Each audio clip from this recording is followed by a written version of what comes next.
everyone, and welcome to A State Rockers. I am your host, Black Moon.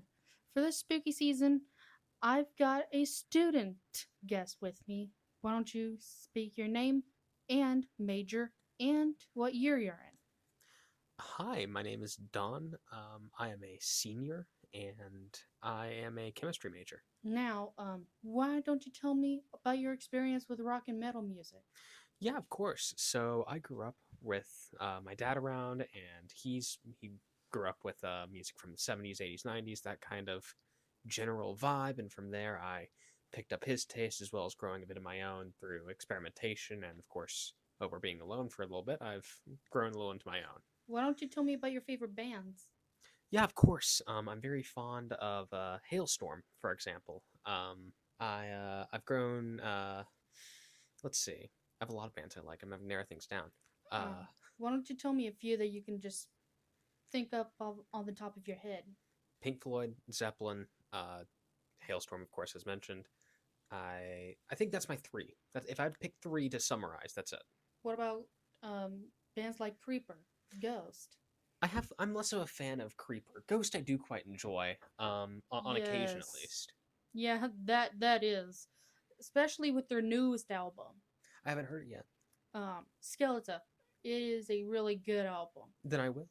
Um, and then you've got Creeper and some of their stuff, especially the provocative stuff. Hmm.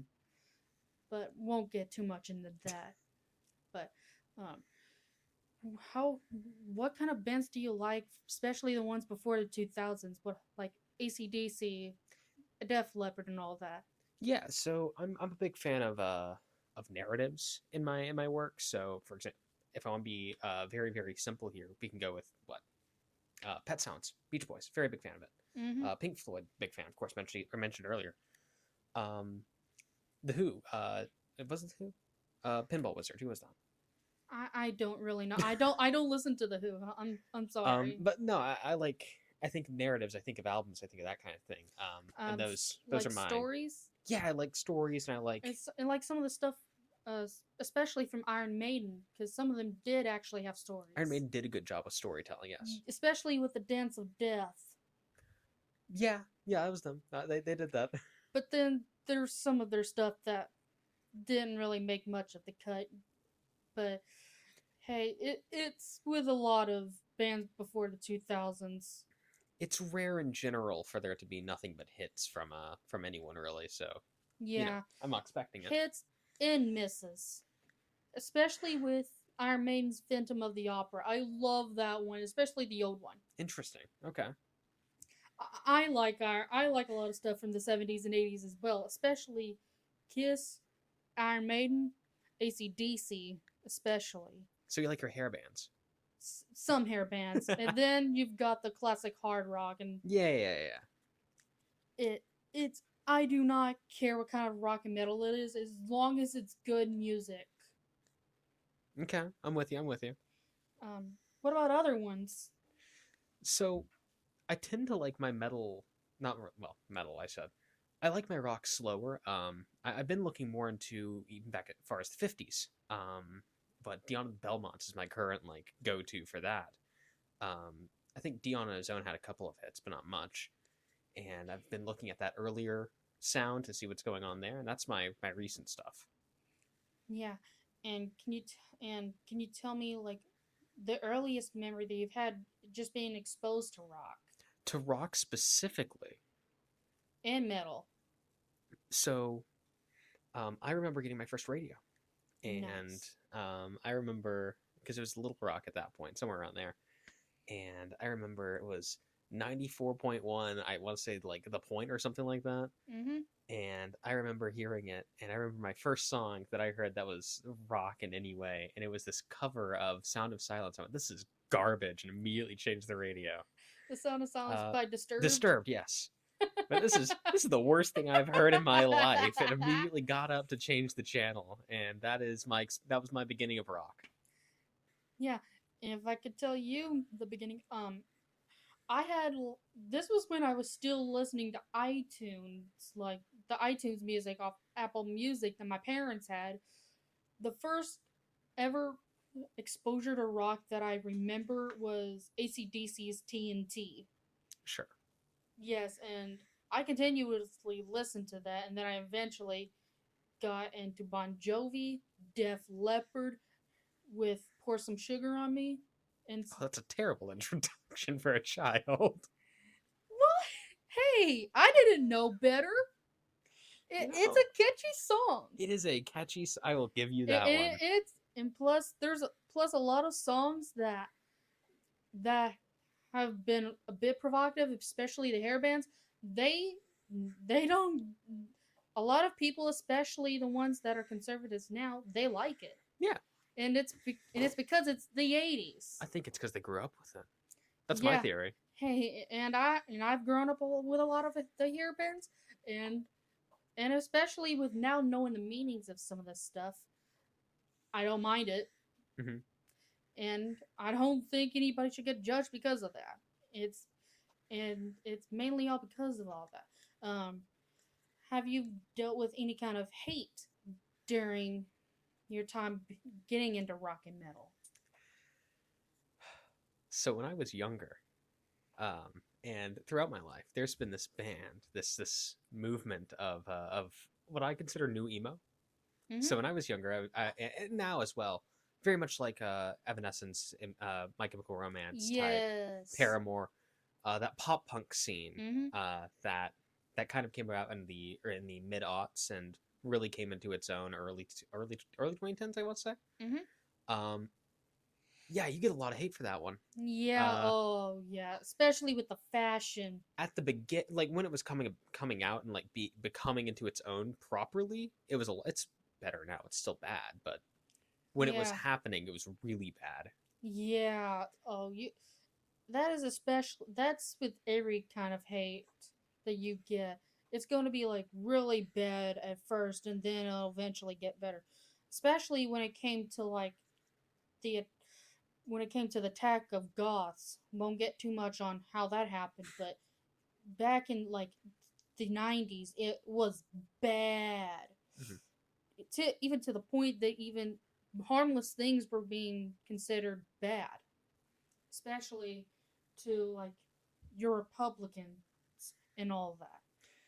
90s just had a lot of satanic panic going on anyway, though, if memory serves. It was just kind of the culture was everything's evil. Yeah, and it was mainly because of the fear and and it, and one thing I can say about that is I can partially not blame them is because and it's mostly because they want to keep the stuff that they have known there, and and if they realize that it's not going to be able to be there, they attack it, and it's because they want to keep the things that they have known safe. But that's just my take on things. Now, does that mean that they had the right to do what they did? No, especially when it came to rock. What are your opinions on all that? So it's complicated, like everything in the world is complicated. Generally, I'm very glad about like I guess the fact that it was fruitless. We've had every decade, every generation has had their version of uh, back in my day, back in my generation, oh my music, all that stuff. Yes, and now people like me and you are getting to the age that we can say back in my day we had XYZ, and now this garbage is becoming popular. Well, more importantly, it doesn't matter. We don't have a monoculture, so it doesn't matter anyway. Yeah, I mean, I haven't heard any back in my days about my music taste recently, since they still have what was back in their day. They still have yeah, what they want and what they're looking for, much more than they would have 10, 20, 30 years ago. And I yeah, feel like that really helps a lot with that kind of general hate towards something new. yeah, and if we hate something, we just straight up ignore it. If we're Yeah, lucky, it gets ignored. yeah, If they're lucky. yeah. That is if we're lucky. And one other thing, when you said that the whole satanic panic thing was fruitless, with one thing that came up to mind for me was the whole thing with the parental advisory and how that did not go according to the PMRC's favor. because instead of it being like a as a way to keep people from getting their records, it became like a badge of honor, especially for Skid Row. It's how you made it good. Yeah, It's not a good album if it isn't. and they tried everything just to get a parental advisory tag slapped onto their album. Because, like I said, it meant if you had that tag on there, that meant more sales, so it was considered a badge of honor. Um, how do you think about all that? I think it's funny. I mean, looking back historically, it's a badge of honor. It's this, it's that. It also helped albums fly off the shelves. Like if you look at the numbers for it, and what I find most funny is that everything has an advisory warning today. Like Yeah, every single album I've heard in the last couple years has had an advisory warning, so it doesn't matter anymore. yeah, and plus, if you get an advisory warning, it's not just a badge of honor. It's It's just there. for me, it's a badge of edginess. Not even. I mean, people swear, people say what they want. It's I'm not really But bothered by hey, it. if you have something if you have an LG al- if you have an edgy album cover, then you have that uh advisory slapped on there. It's gonna it for me. It brings more of the edge, and that. But that's just my opinion on things. Someone does not like Blink 182, is what I'm hearing. Hey, I listen to whatever I like to hear. That don't bring that crap on me. But yeah, uh, have you ever expanded your horizons to rock and metal from the U.S. to other countries? I have. I very much enjoy Monoskin, for example, Italian group. They're very well Yes, known. Um, they're my one that I point to as like, yeah, I listen to other things, and I kind of forget that I listen to other things sometimes. and then J Rock's always big, and I keep getting pointed to that. I love J Rock, especially heavy metal J Rock, like Hmm. Japanese heavy metal, Yes, and Visual K. That one is I love some Visual K, but I specifically have been going towards more like 10BK, and that's because I just think that that more for me personally, it's just better for my ears. sure. No, I can understand that. There's a very specific flavor that I like with them, where you can really hear, of all things, jazz influence, Hmm. which is which I found to be prevalent in Japanese music, inspired by the West, which I find really interesting. Yes, Because they incorporate more instruments than we do. I think that's neat. yes. Oh, um, and there's even some scary ones that I've seen, especially one of the older video music videos from Dare Ein Grave. Yeah, I won't get into it, but it was pretty terrifying. But then you've also got like regular J Rock like Psychema 2. That one was a good one. And they're still active, pumping out good music. Um and then you've got some that even got their songs featured in animes, like Black Black Butler with Sid's Monochrome No Kiss. Hmm. How do you think about that? I think it's become a way to help either smaller groups come into their own, or if I want to point to someone who's really become a star because of anime. I mean, Lisa. I wouldn't know her name if it wasn't for what Crossing Fields. I want to say Yeah. wouldn't know her. If it weren't for that, if it weren't for, I think she did something for Demon Slayer, something for all that stuff. Like, it's become a way for people to just become their own thing. I think that's neat. Well, we'll get back with you after our break. Hello, everyone, and welcome back to A State Rockers. I'm your host, Black Moon, and we have Mr. Ronald sitting with me here yet again to talk about more about his rock experience. One of the other things I wanted to talk about is about your experience more within the 70s and 80s. What about ACDC? Oh, absolutely. Highway to Hell is a great album, but it's Yes. not. It's definitely not the same as Back in Black. And Back in Black, you ended up having Bon Scott die from right after Highway to Hell and all that. And It was um, from it was from him drowning in his own puke. yeah, and he was Back in Black was just Way one better. of those albums where there may be a bad song on it, but it really depends on how you feel as to whether you consider it bad. Yeah, there's some stuff that I there's some stuff within the album that isn't as good as the other songs, but at the end of the day, they're still listenable. Oh yeah, and I will say I don't feel there's any question, at least in my mind, that Back in Black was the best album ACDC did. Yes, and there's some stuff that ACDC came up with that's pretty good, and then there's some stuff that ACDC would have done better if they just left it out. It's like they're like Metallica, but with hard rock. Yeah, and and Metallica's was great. If you end up looking at Master of Puppets, I think they're. I like Master of Puppets better than anything else they did. Now I realize Black ended up doing, becoming Way a better. much bigger audience, and it's Yes. got some great songs on it. And in my personal opinion, even though there's been a ton of people that do not like the album, it was needed. It was a great album, yes, and pretty much I do find it a little bit hypocritical, I guess, of Metallica, because I first learned about Metallica with people bringing cassettes over from Tulsa down to Little Rock and trading cassettes with me, and it was like, oh, here's this band. Oh my gosh, what are they doing?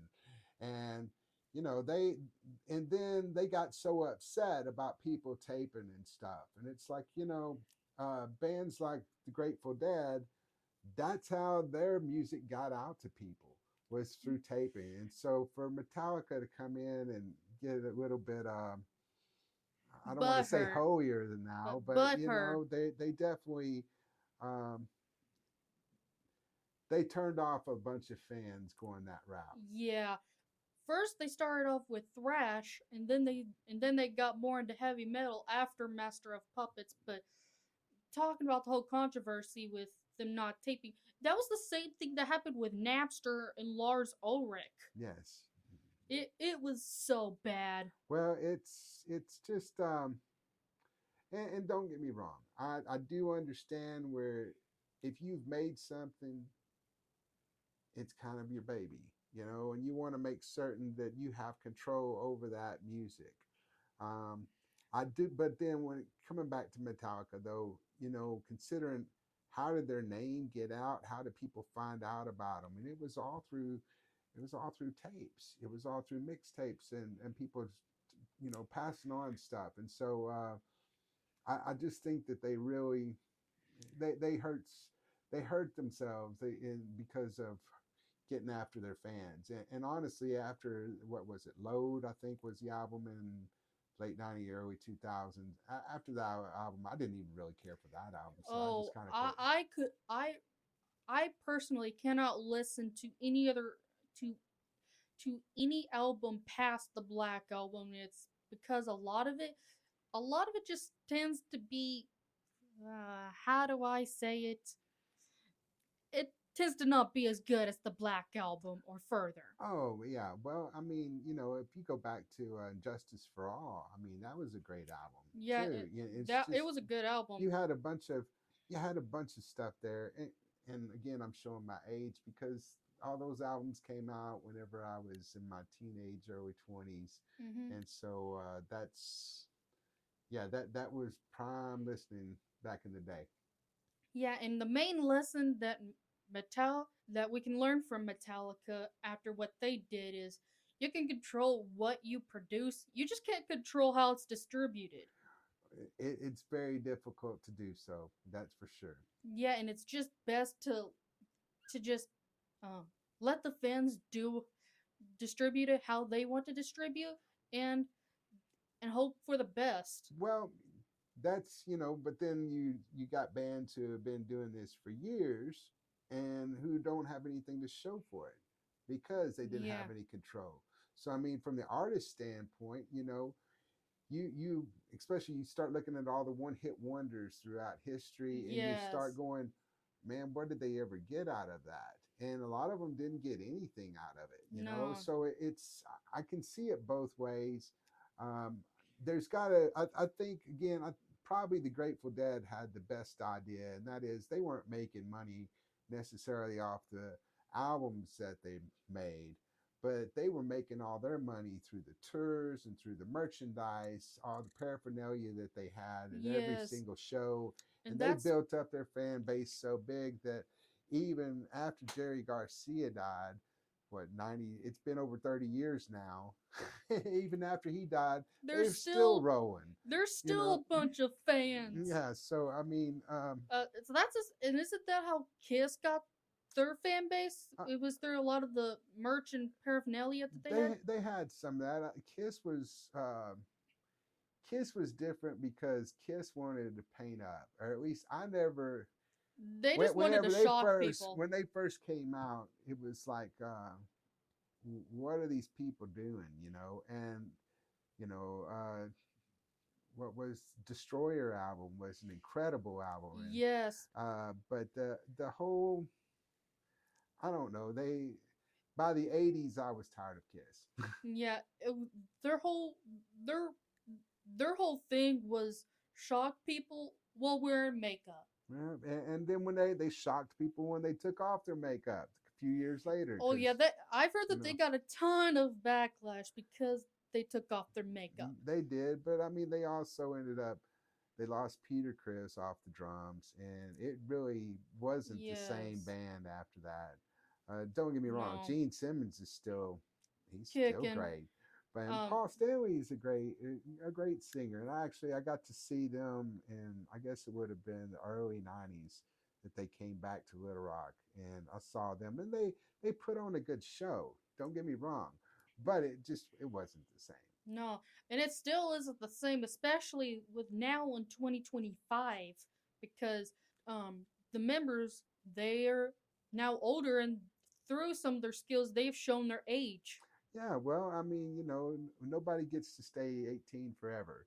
And so No. that's the good and the bad of it. So if you've got music that lasts, then even though you're past your prime, people still want to hear it.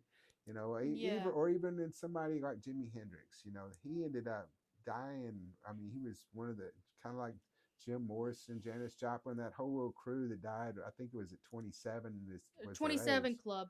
Yeah, and you know, they were. You go back and you listen to Hendrix music, and it still resonates today. And there's still people who can't do what Hendrix did. Yeah, because they can only do stuff that's inspired by him, because he is the only one that had the skills to do the stuff that he did. Well, he was definitely he built off of the old blues, okay, and so Yeah. I mean he had his foundation set before he ever got on top of it, right? And so there's there's still great music, and I do find myself going back to a lot of what was played in the 60s, 70s, 80s, and early 90s. um, I've made myself a USB key it has that way I don't have to listen to any commercials or anything else. I stick in my key and I go, you know. Yes. But I've also gotten to where it's like I can't do that all the time, and so now I've got a basically a 21st century key and a 20th century key, and it depends on the mood I'm in as to what I play. Yeah. And speaking of the 27 Club, how'd you feel about Nirvana? Oh man, I really enjoyed their albums. We even had a cover Yes. band that we covered a couple of their songs from In Utero. When they first came out, it was it was different. Um, I mean, I was listening to Stone Temple Pilots at that time. I was listening to Pearl Jam at that time. Uh, I was in Metallica at that time as well, and Nirvana changed the game. Hate that Cobain died.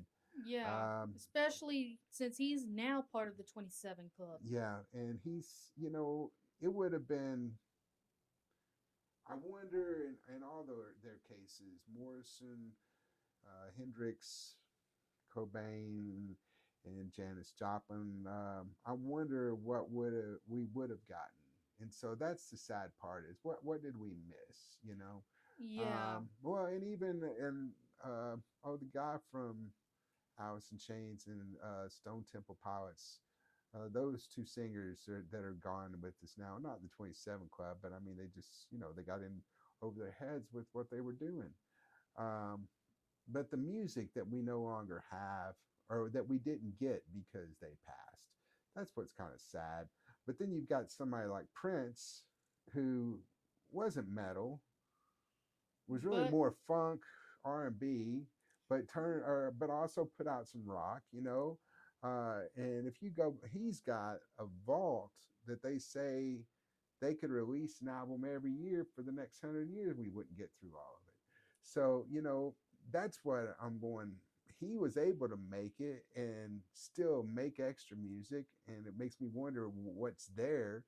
Whereas with Nirvana, we know what's there because it's already yeah, been used. yeah, and plus, after Cobain died, we got the Foo Fighters, Yeah, and so we're still getting music, especially from one of the original members of Nirvana. yeah, and there's I like some of the Foo Fighters stuff. I mean, Yes, Everlong's an incredible, Learn incredible to song, Fly, you Learn know, to Fly. and That one's a good one. yeah, but again, I'm just not listening to as much of that now. Yeah, and speaking of paraphernalia, especially from the Grateful Dead, you've also got other bands that are doing similar stuff like Creeper and Ghost. Ghost is one of my favorite bands. I love that band, but they've got a lot of merch, not Yeah. only from apparels but also toys like plushies and jewelry. How do you? There's you've got to figure out a way to make it because I mean, the alternative is to be on the road all the time, and then you don't have time for family, you don't have time for um, side projects, you don't have time, because you're on the road all the time. Yeah, And don't get that's me kind of wrong, like Motionless in White and what was that other one? Slipknot, because they have to be on the road in order to even pay get the out bills in some there. case. Yeah, pay the bills, get out there, and some of them, as if they're not, if they don't have a lot of merch and they're not able to get on the road, they have to like do a side job, Yeah, totally. and that is the saddest part of it all. Well, I mean, if you had gone back 200 years ago and asked a musician if they thought that they would ever be able to just do music, I imagine they would laugh, right? Because I don't think Yes, it's really until we had recorded music that people could say, yeah, I can do this and not do anything else. And but even that's not then, the case. yeah, it's not really the case. So it's a matter of what catches the ear of the people who are listening at a particular time. And then it's a matter of what lasts. Well, this concludes our episode of A State Rockers. Rock on, Red Wolves!